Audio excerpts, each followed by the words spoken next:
Okay, so today I'm going to do another chord lesson on another jazz standard. I really enjoy doing these, and there's really not enough of them around for you guys that just want to get into playing jazz. Today we're going to do Almost Like Being in Love. It was a request from the last one. There's another one, the next one will actually be Cheek to Cheek, or by Heaven. So anyway, I'll get straight into it. I'm going to just play through the chords.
Okay, so I did the second A section different to the first A section, which will give us some options later on. So keep track of the chords, get yourself a pen and paper, and try and keep up. I am working off a chart here because I'm not super familiar with this song, but I am really keen to get the ball rolling with more of these lessons. So often when I see a C major 7, I like to play a C6-9. So second finger, 3rd fret of the 5th string, first finger, 2nd fret of the 4th string, flatten your first finger to get the 2nd fret of the 3rd string, and 3rd fret of the D string. Okay, I often like to move that over to the 6th string and get that sound without the C in there at all. So we're playing the G at the bass.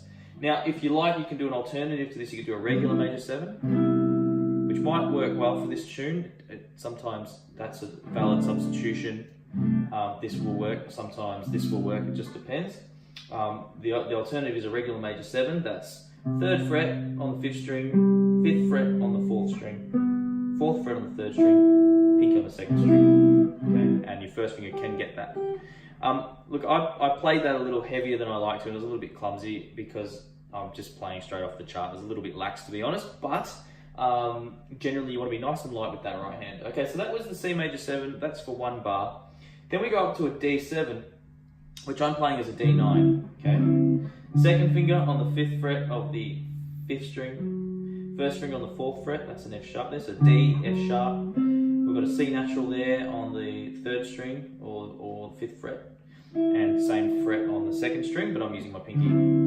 Again, sometimes I like to just get rid of the D, the root note, and go to what's the 5th of that particular chord. There's the D, the A there at the bottom there. So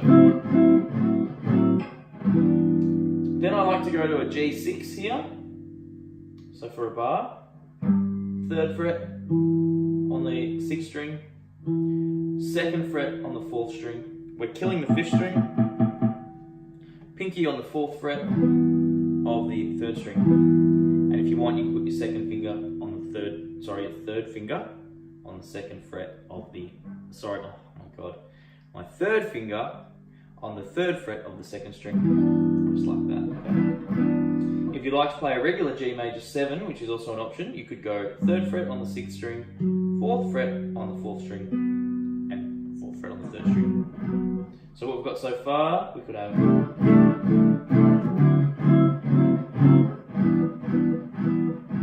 okay, or you might like to go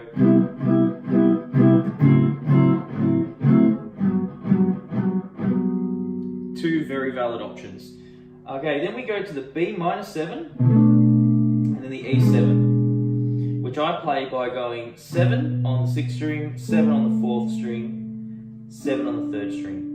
And I use 2nd, 3rd and 4th to do that. And we're going straight across the 7th fret there, okay, just like that. And we're blocking the 5th string. Then when we go to the E7, all we have to do is drop out the 7th fret on the 4th string and put the first finger down on the 6th fret. So that's a B minor 7 into an E7. So if you think of a C7 chord back here, we move it up to an E, that's an E7, and then we take that third finger and play the fifth instead of the root note. Okay, that's another way to play an E7. Just like what we did with the D7, although we use different fingers and we played a 9, but anyhow, this is a really nice easy way. B minor 7, which uses a B, a D, sorry, a B, an A, and a D, which is your first, your flat 7, and your flat third. When we drop out that flat 7, we get a G sharp, which is the major third of the E7. Okay, so into the next bar. By the way, it's just the 2 strums of each. Here's our A minor 7. Same as the B minor 7. Move it back 2 frets. 1, 2, 3, 4. Here's our D7. Again, same thing. Just drop that finger out. You can go for the 9 if you want. If you want to move your fingers down to here, which is the, get that 5th fret on the 2nd string. 2, and we're back to a G6, which I've already taught you. Alright, so I'm going to play that A section for you again. Sorry, wrong chord. 2,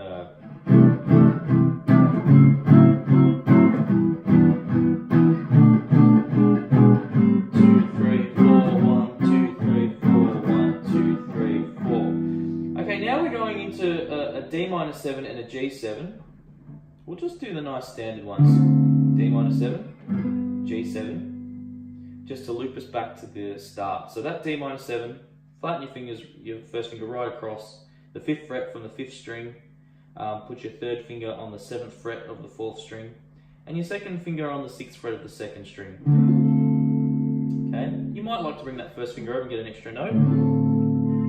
And then the G7, slide that 1st finger back, pull the 2nd finger to the 3rd fret on the 4th string, 3rd finger on the 4th fret of the 3rd string, and that's a G7. We can even add pinky there if you want a 13. Starts getting a little rich, but depends whether you're... When you're doing 4 to the bar, you probably want to do light chords. If you're sort of leaving a bit of space, it's nice to do bigger chords. So, for example, and let them sit a little bit. Like you might want to play this one like this.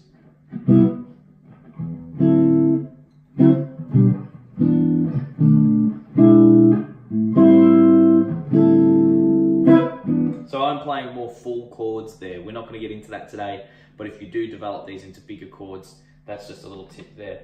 So we do that turnaround, and we're back to the start. We play right through the A section, finish on a G6, and we hold. So we'll finish that from the A minor 7, and then here's the G6. 1, 2, 3, 4. 1, 2, 3, 4. You can do all kinds of turnarounds in there. You might go. You could do, as a jazz player, if you really get into it, you'll find there's a million things you could do. Whatever you like to set up that F sharp minor 7. But for now, just start by sitting on that G6 for 2 bars. Completely fine. You don't have to get too fancy. 3, 4, 1, 2, 3, 4. Now here's the F sharp minor 7. We're going to use the same chord we used for the B minor 7 and the A minor 7. We're going to play it from an F sharp. 1, 2, 3, 4. Then the B7, same trick. You'll see this a lot in 2-5-1s. 1, 2, 3, 4. 1, 2, 3, 4. I'm going to admit I didn't like that I used that chord. I generally like to avoid open strings. And I'm also playing an E6 at the point of the E there. So just to recap, the F sharp minor 7. Here's the B7. Same trick as going, the A minor 7 to the D7 or the B minor to the E7. We're doing an F sharp minor to a B7, and then I go to this E6 chord. But it sounds nice. It sounds okay. Again, keeping it really simple. I probably just played a regular E minor 7 before. My memory's eluding me, but that's okay. So E minor 7, we're going to go here. 1, 2, 3, 4. Same as the D minor 7, but up at the 7th fret. 1, 2, 3, 4. A7. 1, 2, 3, 4. Okay, so that was the same as the G7 that we used, but from the A. And then we go to F sharp minor 7 again. Do the B7 again. And we're back to the the A section. This time, now if I use different chords, I do apologise. I'm trying to keep to basic chords, but it's not what I play when I perform. I obviously like to move around, do all kinds of stuff. So just stick with the chords I'm showing you here and apply it. Now, from that B7, before we return to the A section, jump straight up to, I come up to here and started using chords here instead of here. So I'm going to show you these variations. I'm using a C6 up here instead of our C major 7. 1, 2, 3, 4. We can use a D7 here. 1, same as the other 7s we've been using, like the G7 and the A7. 1, 2, 3, 4.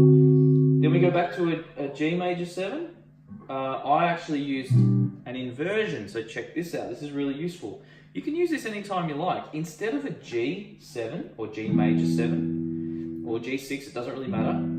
I played from the B and I used the G here, which is our root note, the B here, which is our third, and the D here, which is our 5. So I'm just playing a regular G major, but I've mixed the notes around. And I'm blocking that 5th string. It's a great sound. Great alternative to just doing your same old G.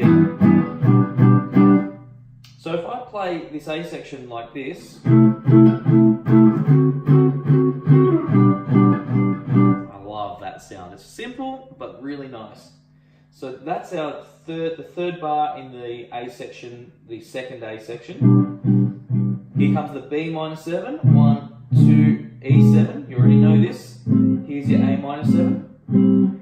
Okay, for 4 beats. You know that chord already. Okay.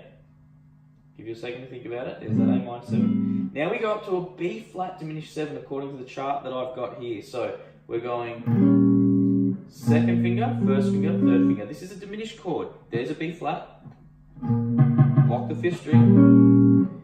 First finger on the 5th fret of the 4th string.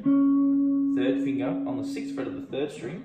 1, 2, 3, 4. We're going to use the same thing we did for G before. 1, 2, 3, 4. So that's our G slash B, let's call it that. Back to the B flat diminished. Here's the A minor 7 again. The D7, where we just switch out that 3rd finger for the 1st on the 4th fret of the 4th string. And G6, 1, 2, 3, 4. Same turnaround. Okay, so C major 7. Well, I'm playing a C6 9 there. C6 9, D9 with the A in the bass, G6, B minor, E7, A minor 7, D7, G6. I'm not going to do the turnaround, we'll keep going. 2, 3 is the B section, F sharp minor 7, B7, E6. Okay, it's 2 lots of 4, so 1, 2, 3, 4, 1, 2, 3, 4, E minor 7, A7, F sharp minor 7, B7, and we're back to C major 7, D7. My apologies, let's go back to the C major there, I'm going to play it up here. C major, I'm playing C6 for the C major 7, 2, 3, 4, D7, 2, 3, 4, G, this is the G slash B, 3, 4, B minor, E7, A minor 7, 2, 3, 4, B flat diminished 7, G slash B again, B flat diminished 7, A minor 7, D7, and back to the G6. Turn around. Start again.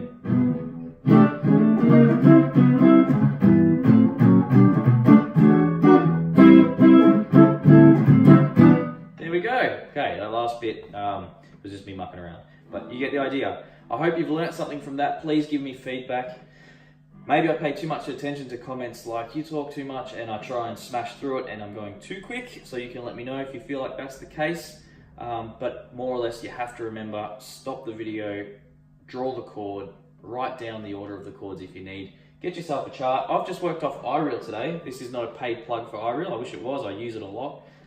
Really, really great for charts and stuff, so I highly recommend. Get yourself iReel. I think it's $20 for the pro version and it's free anyway. For the regular version, where I don't think you can edit things and whatnot, but It's fantastic, and you can look up any jazz chart you like. And with these chords you're learning, you should be able to reapply them if you know your notes on the fretboard reasonably well, or even mildly well. But thanks for watching. Please subscribe, please share the videos, and thanks again.